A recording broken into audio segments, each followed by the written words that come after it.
Okay, we're going to start going through these review questions.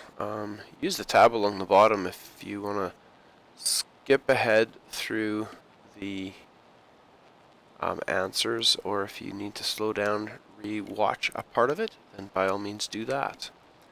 So, block slides down a ramp. It starts at rest. Tells us that V1 is 0. That's a time. Here's my rate of acceleration. We need to have V2 or its final velocity. So we plunk everything into our, figure out our formula. A is going to be equal to V2 minus V1, all divided by T, or delta T.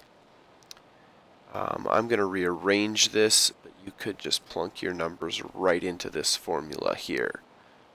Where there's your acceleration. V2 is what we want to start with. Rest is V1, which is of course 0. Here's my time. Plug the numbers in, rearrange, and away we go. Again, I'm going to rearrange this particular one, so multiply both sides by t to get rid of the fraction bit is equal to V2 minus V1. Now I'm going to realize, hey, V1 is 0. So I can just get rid of it if I want. What I'll do is I'll show, okay, let's add V1 to both sides. Do this the proper mathematical way here first. And so now I've got V1 plus a t is equal to is equal to V2. And so now I plunk my numbers in. 0 meters per second plus a times t. There's my acceleration rate, 3.432 meters per second squared.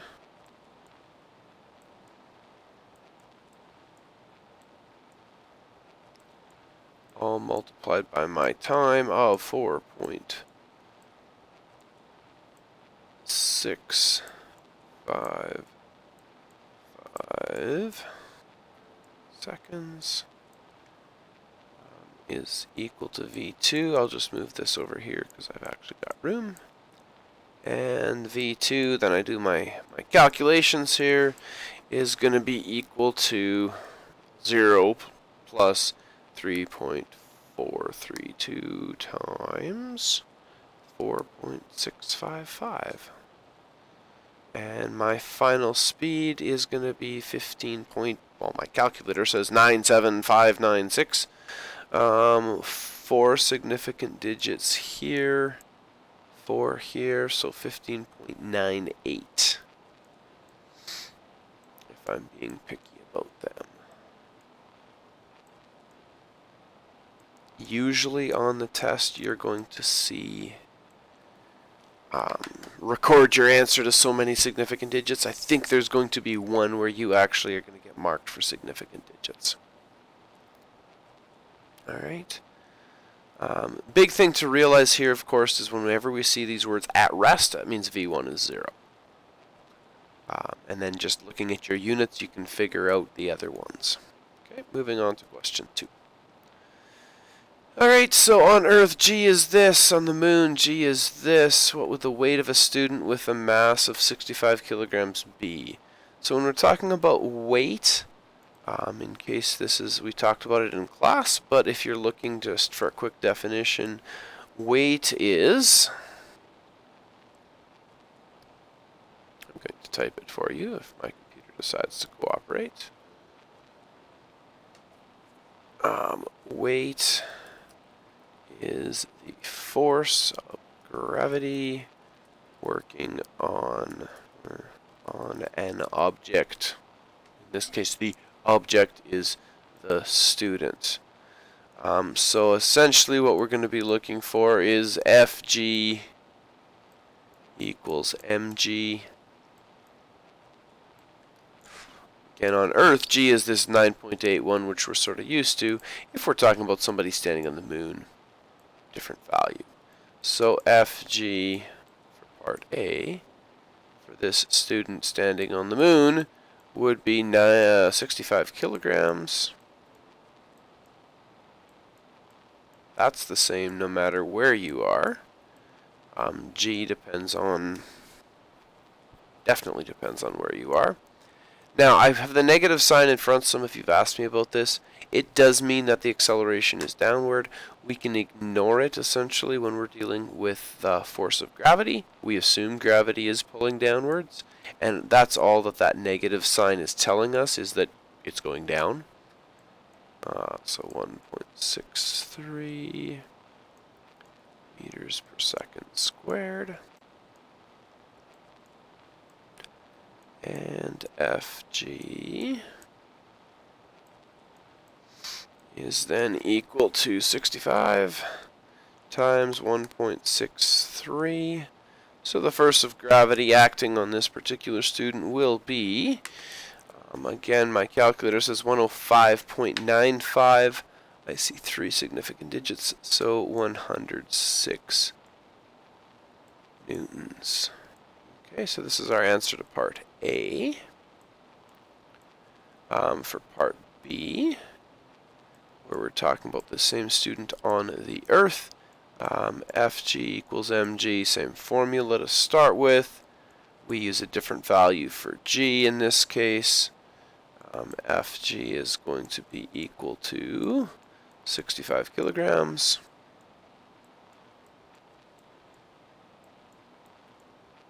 Multiplied by 9.81.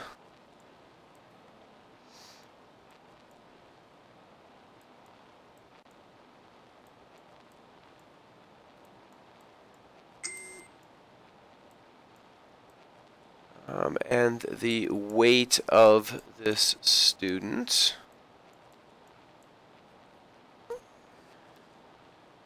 is 65 times 9.81.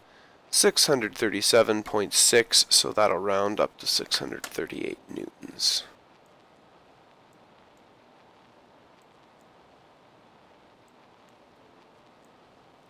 Lovely. Question 3. Car accelerates at a rate of 8.25 meters per second squared from, here's V1, here's V2. One thing we have to do with these is change them into from kilometers per hour, into meters per second. We do that again by dividing by 3.6. Alright, so here we've got 21.16 repeating for 76.2. 135.5 divided by 3.6, and we've got 37.638.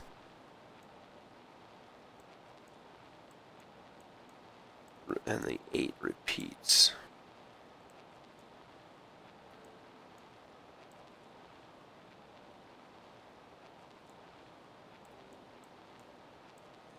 Meters per second. We're looking in this case how long. That's talking about time. So time is the thing we don't know. If you're using the guess method, of course, your givens are, well, here we have acceleration. Here we have V1, we have to change it to meters per second. Here we have V2, again change to meters per second. How long, we're looking for t, that's our unknown. Our formula again starts off as A is equal to V2 minus V1 over t. And so we rearrange that, and t is going to be equal to V2 minus V1 over A, because you probably don't want to watch me do all of the math. I'll just skip right ahead to the answer. I'll punch this into my calculator.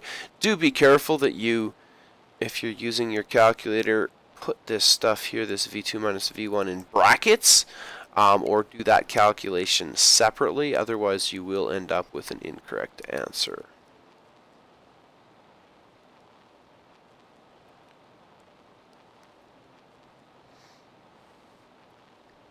And then divide by 8.25, and we're going to get 1.9966, which rounds again to, we've got 3 significant digits, 2.00.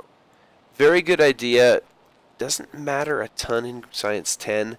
It will later on. Don't round this number or this number in the middle of the question. Keep them as big numbers until the very end. Alright, car in question 3 has a mass of this. How much force was required to achieve this acceleration? So in this case, we're looking for force. Now we've got a couple different formulas, but it gives us mass. And we're going to use F is equal to m times a. Here's my acceleration back in number 3. Here's my mass in number 4. Force is equal to mass times acceleration, 1,523 times 8.25, and 12,564.75. 3 significant digits if we're going to... So 12,564.75 newtons. Again, if we're rounding that to 3 significant digits, because here's my least number of significant digits with my acceleration, this is going to be 1.26 times 10 to the 4th newtons. Right, if such and such amount of work was done, how far did the car travel? Here we're going to have to use this number here. Okay. Depending on where you rounded, your answer and mine might be a little bit off, but the ballpark should be the same. So work, again, is equal to force times distance. And so if the car engine is working on the car while it's accelerating, it's this force over a certain distance. Now it tells you this much work is done, so there's my W. Here's my force. And I can solve for distance. So distance is going to be equal to work divided by force. So I'm going to use this 7.376 times 10 to the 5th. 7.376 times 10 to the 5th. And I'll divide that by my force, which I calculated here. 1.26 times 10 to the 4th. Excuse me. Now again, depending on how you rounded this question here, your answer might be slightly different. It's going to be close anyways to 58.5 meters.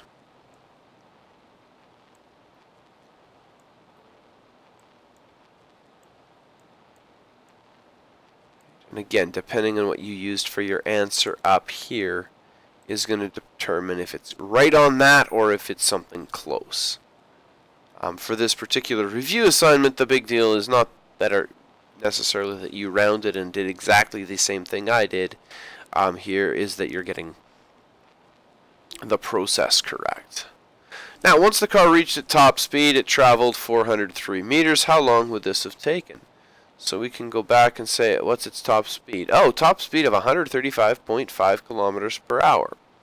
So my V is equal to 135.5 kilometers per hour. Now, kilometers per hour, and here I have meters. You know what? I also did the calculation to convert this up here into meters per second. Let's use the meters per second. 37.638 repeating.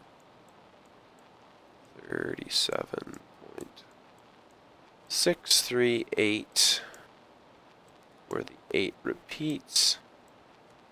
Meters per second. Alright. We know distance is equal to 403 meters. It's given to us. How long? As soon as you see how long, that's asking for time. Oh, okay. Well, I know that V is equal to D over T. I can rearrange this to solve for t, which is then going to be equal to distance divided by speed, which is going to be equal to 403 meters, divided by my speed of 37.638 repeating meters per second. I do that in my calculator. 403 divided by 37.63888, write down a bunch of 8s. And how long did this take? Equals 10.7 seconds. Now, what this should maybe amaze you, or maybe not. 10.7 seconds. You're driving a vehicle. Now, most of us don't tend to look away for that long, hopefully. But it doesn't take long. 10 seconds. Almost 11. And you've traveled a quarter mile. A lot can happen. Do keep your eyes on the road. Moving along. Number 7. How far will an electron traveling at 10% of the speed of light travel in 3.25 times 10 to the negative 5 seconds? Here's the speed of light. I still tell you it's equal to c. If you continue taking physics, you'll see that. No pun intended there. Sorry. Alright, so first of all, if the electron is traveling at 10% of the speed of light, its speed is not going to be c, but if we take 10% of that, it's going to be multiply that by 0.1, and what we'll end up with is 2.99, if I do this in my calculator, times 10 to the 7th. Ooh, that's a terrible 0. 10 to the 7th meters per second. I'm given t here. Our time is equal to 3.25 times 10 to the negative 5.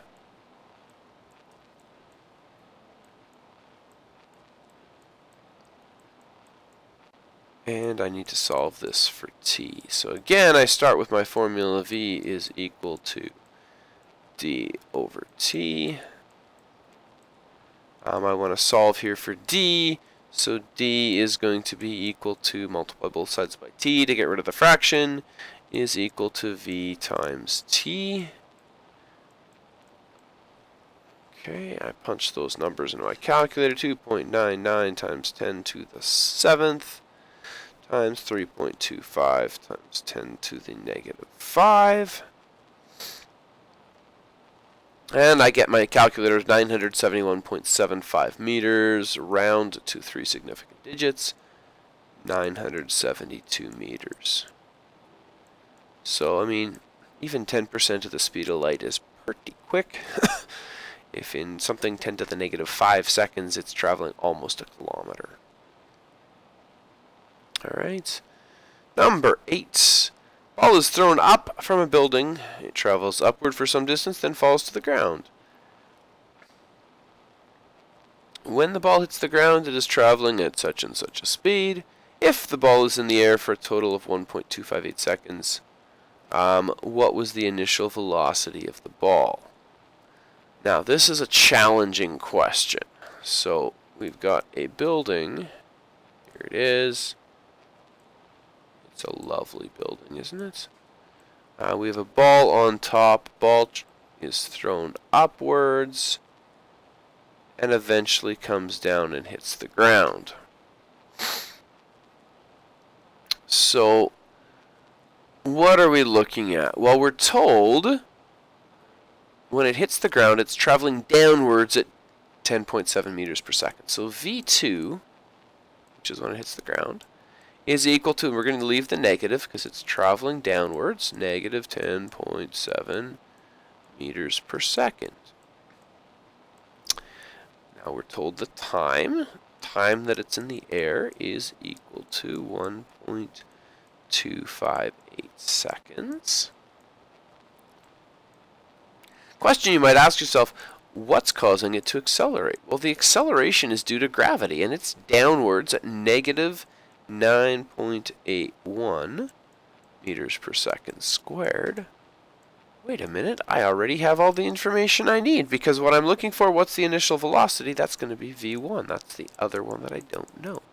Now I need to use all of the negatives, because they're going to help me keep track of the direction of the ball. Because initially it gets thrown upwards. So I've got my formula. A is equal to v2 minus v1 all over t. Okay, so let's rearrange this quickly. A multiplied by t is equal to v2 minus v1. We want to get v1 by itself and positive, so let's add it to both sides. So now I've got v1 plus at is equal to v2. Okay, so I want to get rid of the at, so v1 is equal to, I subtract a times t from both sides, v2 minus a t. In this case, v1 now is going to equal, and I plug in my numbers. So v2 is negative 10.7. Here you're going to have to be careful with brackets in your calculator. Okay, minus, and then I take negative 9.81. Multiplied by the time it's in the air, 1.258 seconds. Oops.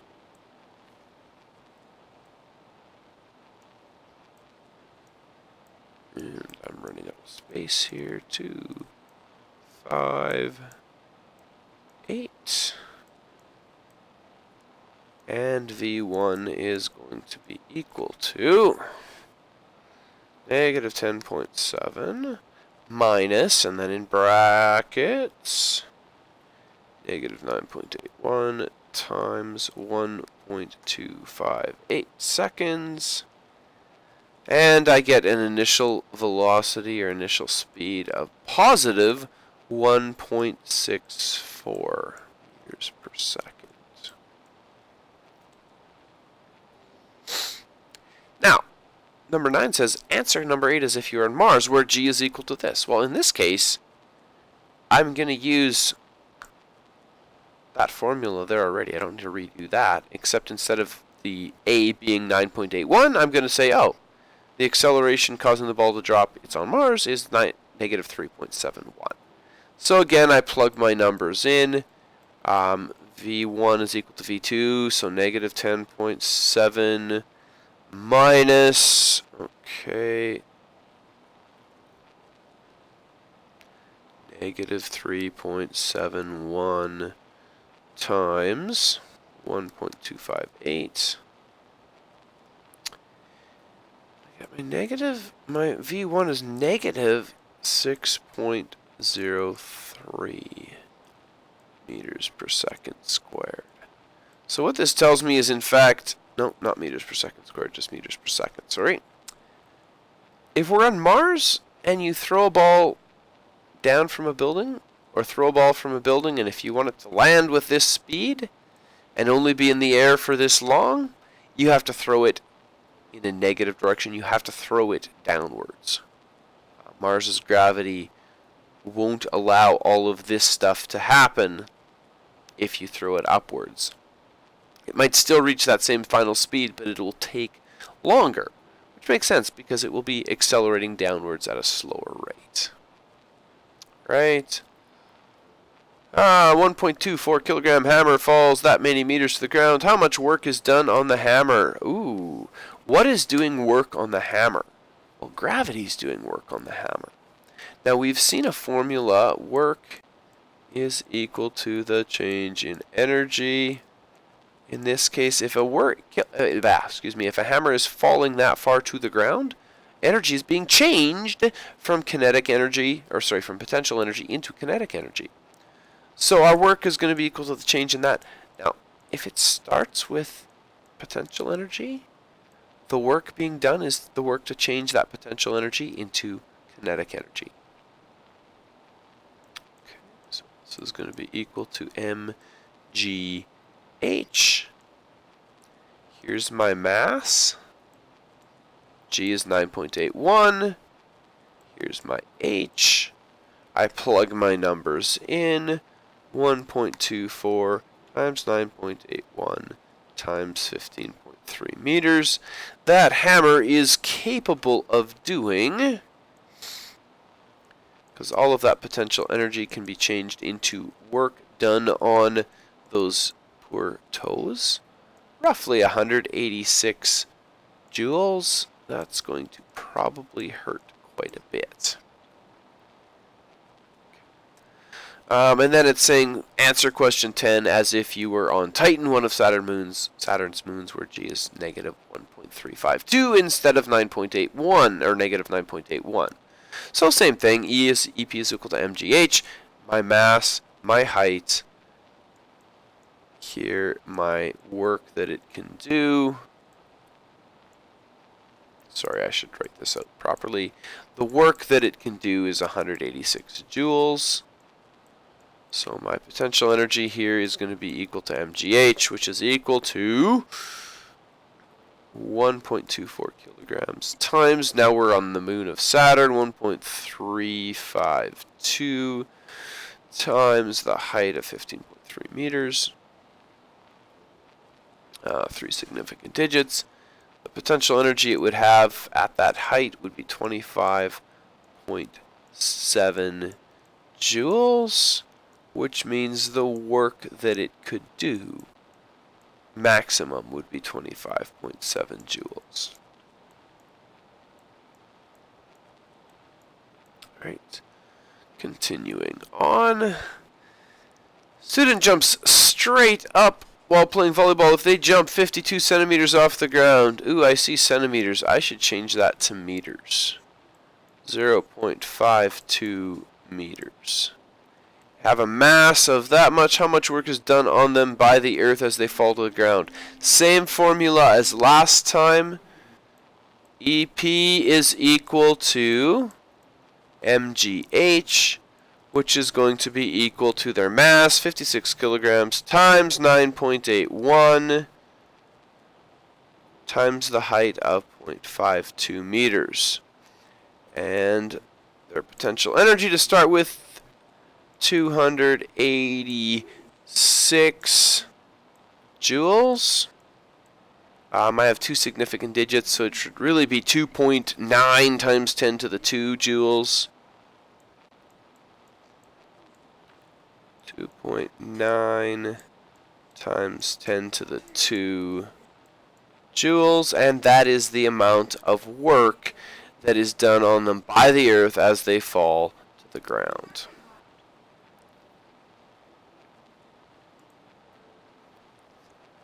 Right. Car accelerates from V1 up to V2 while passing someone.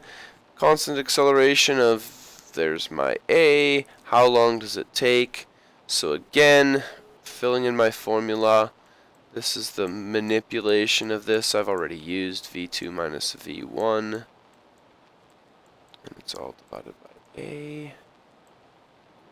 So plug in my numbers, 28.5 minus 20, divide that by 1.25, and we have 6.80 seconds.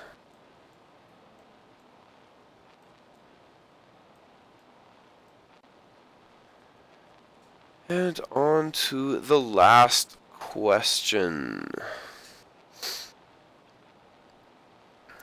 How much longer does it take to travel 268 kilometers if you average 95 kilometers per hour instead of 115? So really a couple steps here. First, we need to find the time to travel this distance.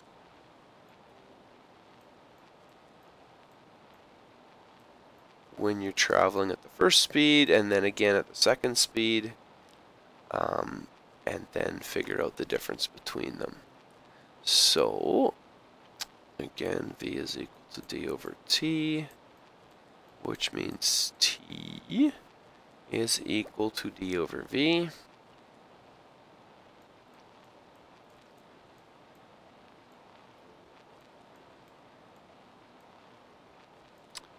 So for the first one, when we have our distance of 268, just divide that by 95 kilometers per hour. It's going to take us 2.82 and so on hours. For the second one, t is equal to d over v again. 268 divided by 115. Our time in the second case is going to be equal to 2.33 hours.